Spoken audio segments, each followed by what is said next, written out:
সাবেক তিনবারের সফল প্রধানমন্ত্রী, গণতন্ত্রের মা, যিনি দীর্ঘ 17 বছর বাংলাদেশের মানুষের গণতন্ত্র পুনরুদ্ধার আন্দোলন এবং মানুষের তার ভোটাধিকার ফিরে দেওয়ার জন্য কারা অন্তরালয় থেকে যিনি আন্দোলন সংগ্রাম চালিয়ে গেছেন, সেই প্রিয় নেত্রী আজকে এই দোয়া মাহফিল।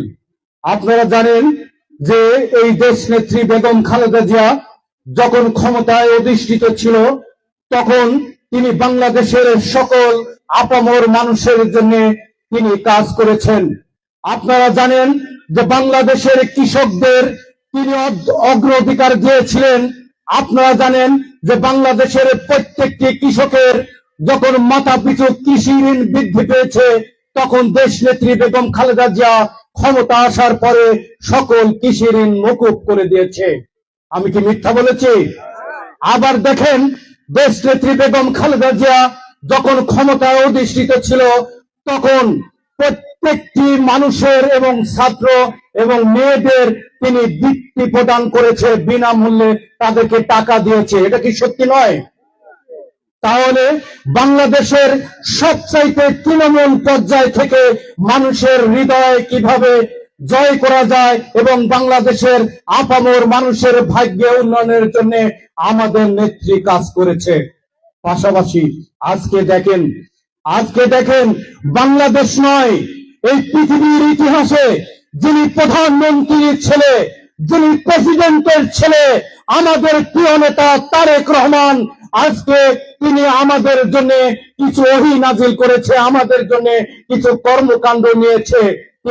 তিনি নিয়ে এসেছে আমাদের সাধারণ মানুষের জন্য, মানুষের ভাগ্য উন্নয়নের জন্য তিনি কাজ করছেন। কি কাজ করেছেন? তিনি বলেছে যে বাংলাদেশের দরিদ্র মানুষের প্রত্যেকটি পরিবারের যারা কর্তৃ রয়েছে, বিশেষ করে মহিলা, তাদের জন্য একটি ফ্যামিলি কার্ডের তিনি ব্যবস্থা করেছেন। এই প্রত্যেকটি মানুষ তার পরিবারের এমনটি সুযোগ পায় এই ফ্যামিলি কার্ডের মাধ্যমে, আগামী দিনে বাংলাদেশের কোনো দরিদ্র থাকবে না। পাশাপাশি আবার দেখেন আমাদের এই কৃষি, আজকে বাংলাদেশ যেহেতু কৃষি একটি প্রধান দেশ, এই কৃষকদের জন্য তিনি আরেকটি কৃষি কার্ড নিয়ে এসেছেন। কৃষি কার্ডটা কি?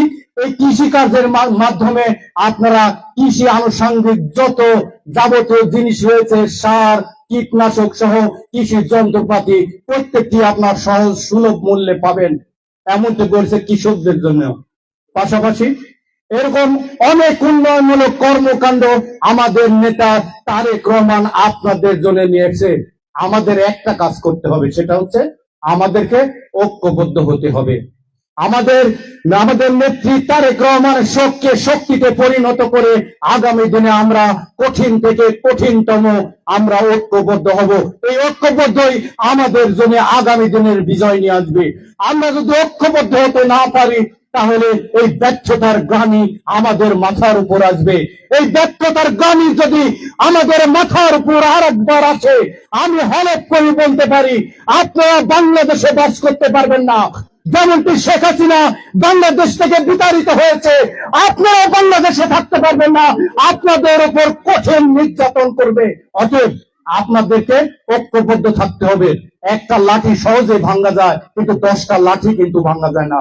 আমি পাশাপাশি আমি বলতে চাই যে আমার বড়াইগ্রাম উপজেলা যে সমস্ত নেত্রীরা তারা আন্দোলন সংগ্রাম করেছে এবং বাংলাদেশ জাতীয়তাবাদী দলকে সুসংগঠিত করার জন্য তারা আজীবন কাজ করেছে, তার মধ্যে মরহুম অধ্যক্ষ ইকরামুল আলম জন্য আমি আপনাদের কাছে দোয়া চাই। শহীদ শাহনূর বাবু, শহীদ আলম এবং এই ইউনিয়নের কৃতি সন্তান যিনি দীর্ঘদিন বড়াইগ্রাম উপজেলা বিএনপির সেক্রেটারির দায়িত্ব পালন করেছেন, খন্দকার আব্দুল মান্নান, এবং এই ঝুড়িতে যার জন্ম হয়েছে বড়াইগ্রাম উপজেলার আপনার ক্রীড়া সাধারণ সম্পাদক আলী আকবর